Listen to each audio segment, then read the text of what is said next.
Hello hello, jasmine, jasmine, কোনো কথা শোনা যাচ্ছে না।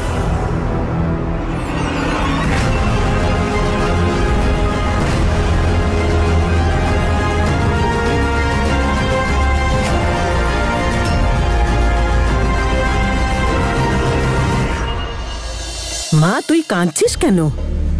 কি হয়েছে জেসমিন? কেন কাঁদছিস মা? আর আমি কি করব জেঠিমা? তোমরা শুনতে পেলে না বাবা কি বলছে? তনুর মনে হয় যে আমি ওকে মারার চেষ্টা করেছি, তাও আবার আগুনে পুড়িয়ে। জেঠু, কোন বোন তার নিজের দিদির সাথে এরকম করবে বলো তো?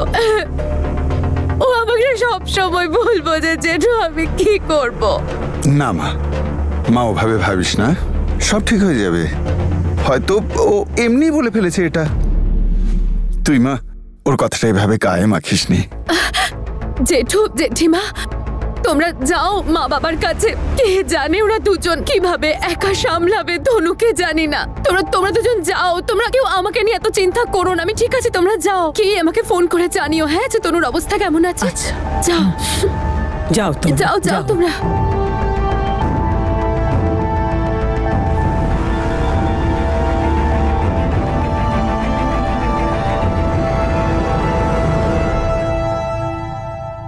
তনুর প্রেগনেন্সির ব্যাপারে তুমি জানতে?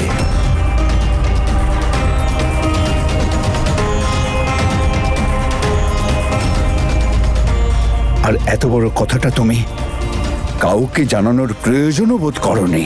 আর দুর্ভাগ্যবশত ওই আগুন থেকে আমি তো বেঁচে গিয়েছিলাম, কিন্তু আমার সন্তানকে বাঁচাতে পারিনি।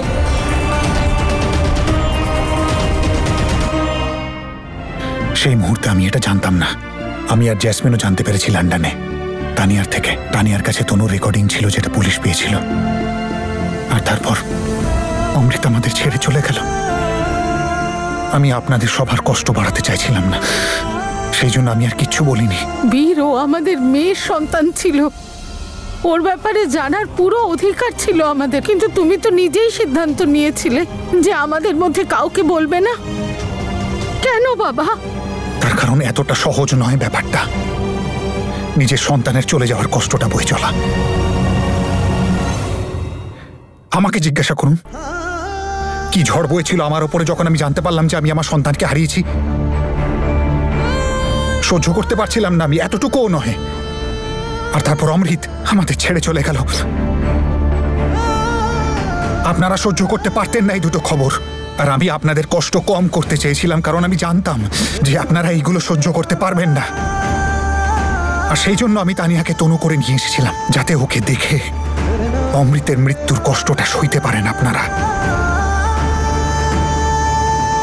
যাজ্ঞে আবারও আমার এই সিদ্ধান্তটা ভুল ছিল হয়তো।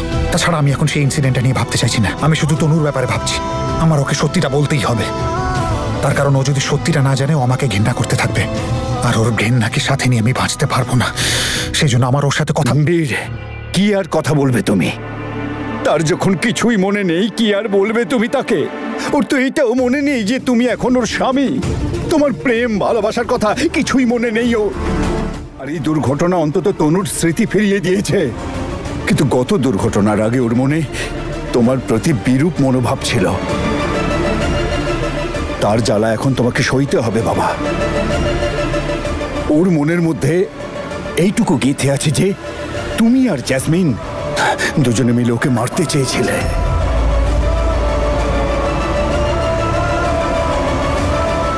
আগুনটা ফের সেই গোডাউনে লেগেছিল। এটা জেসমিনের কাজ নয় তো?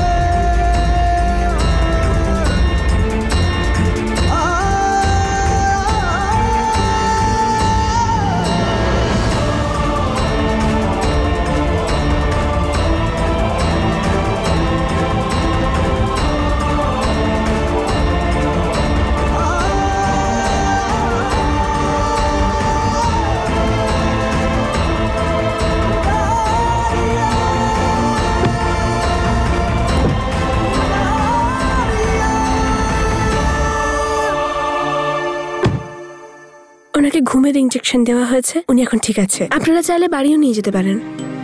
সে তো ঠিক আছে ম্যাডাম, কিন্তু যা কিছু ও ভুলে গেছে, মানে বলতে চাইছি গত 9 মাসের ঘটনা ও কতদিনে মনে করতে পারবে? এটা তো বলা মুশকিল যে কবে মনে পড়বে, কিন্তু হ্যাঁ চেষ্টা করতে থাকুন, পুরনো কথাগুলো বলুন, কিন্তু বেশি প্রেশার দেবেন না, তাহলে কিন্তু ক্ষতি হতে পারে। বীর, কি হয়েছে? এত তাড়াহুড়ো করে কোথায় নিয়ে যাচ্ছ? কোথায় যাচ্ছি আমরা? তনুর কাছে?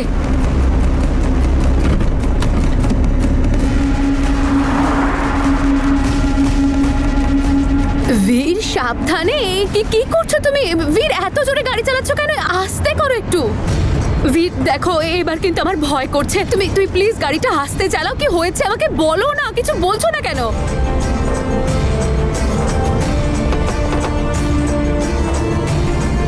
বীর ল করে দিলে কেন? তোমার কি হয়েছে বলো না। কোথায় যাচ্ছি আমরা বলো না প্লিজ। বীর সাবধানে গাড়ি চালাও। বীর কি করছো তুমি? জানো আমি প্রেগনেন্ট। কি করছো? আস্তে গাড়ি চালাও প্লিজ। কি করছো তুমি? বীর কি হয়েছে? কোথায় যাচ্ছি আমরা? বীর গাড়িটা দাঁড় করাও, আমি নামবো। বীর গাড়িটা দাঁড় করাও এক্ষুনি। গাড়ি দাঁড় করাও, আমি যেতে চাই না কোথাও তোমার সাথে। গাড়ি দাঁড় করাও। আমি বীর আর ওর সাথে কত দুর্ব্যবহার করেছি, আমাকে ক্ষমা করে দাও মা, ক্ষমা করে দাও। উপরওয়ালা আমার মেয়েকে আবার সুস্থ করে দিয়েছেন, কিন্তু এখন বীর আর তনুর সম্পর্কটা জোড়াটাই লক্ষ্য।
এই ভুলটা করো না, নাহলে গোটা গোডাউন জ্বালিয়ে দেবো।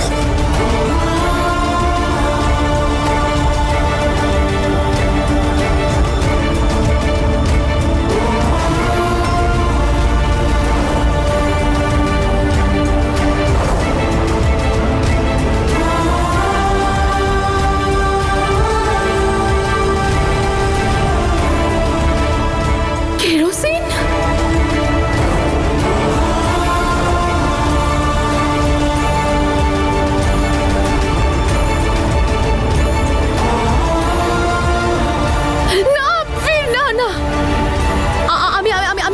আমি আসছি।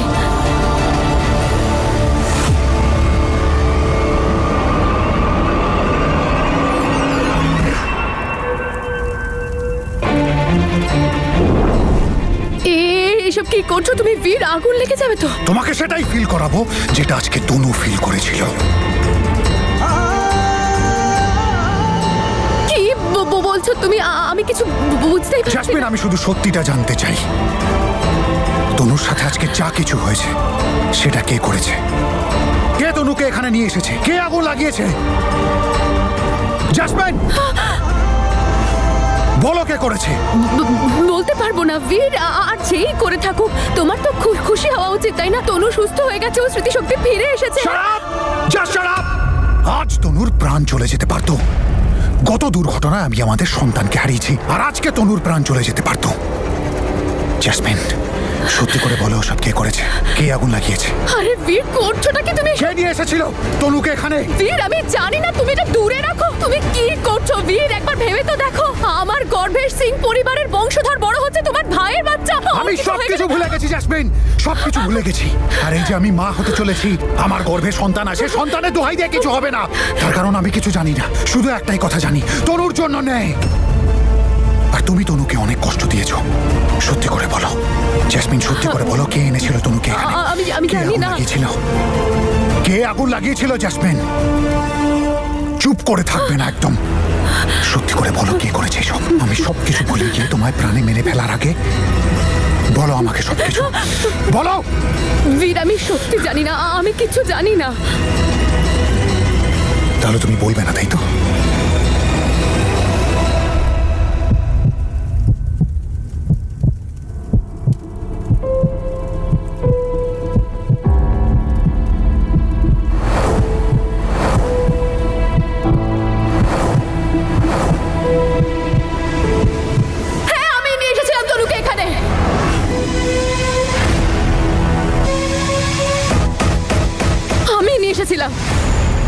কিন্তু কে মারার জন্য নয়, ওকে সুস্থ করার জন্য, যাতে এই আগের পরিস্থিতিতে পড়লে ওর স্মৃতিশক্তি সব ফিরে আসে।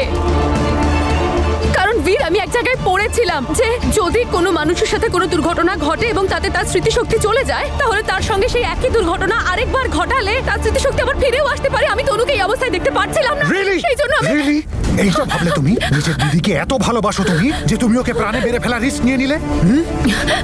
কি মনে হয় তোমার, কি মনে হয় তোমার আমাকে দেখে? হ্যাঁ, যে তুমি যা ইচ্ছা তাই বলতে থাকবে আর আমি সব মানবো? জেসমিন, সত্যি করে বলো, যদি সত্যি না বলেছো না তাহলে আমি কিন্তু আগুন লাগিয়ে দেবো।